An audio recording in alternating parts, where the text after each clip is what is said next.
Guys, maggugulay tayo ngayon ng balinghoy. O, kadami. Talbos lang ang kinukuha. Gagataan natin.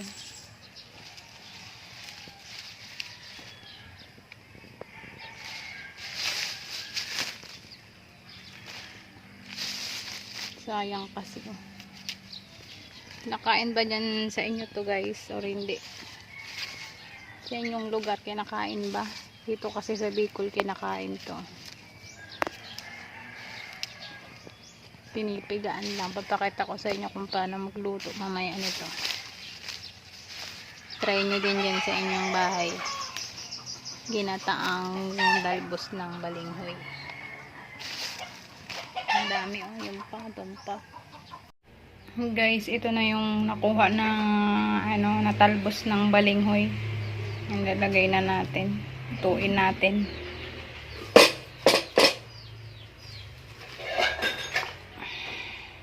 Madami-dami din yung nakuha ko, pero hindi ko na pinigaan. Bahala na yan. Hindi naman siguro ako mahilo dyan. Yan.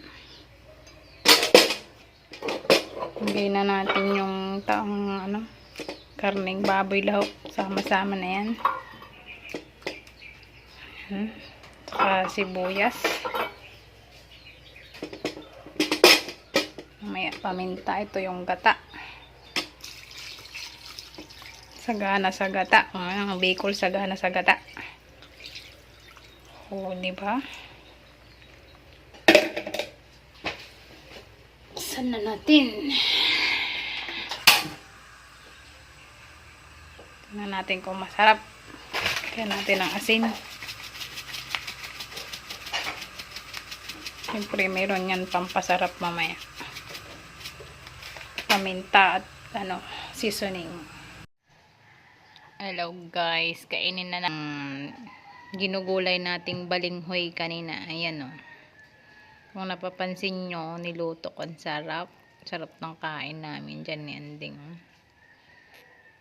Yung aking kutsara, pangkayod pa ng nyug. Sobrang gutom na.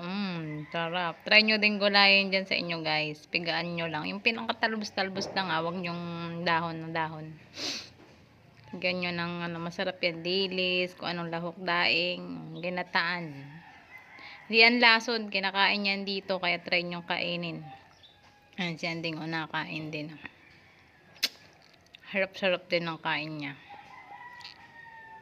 Thank you for watching. Try nyo din dyan ngayon pag meron kayong balinghoy.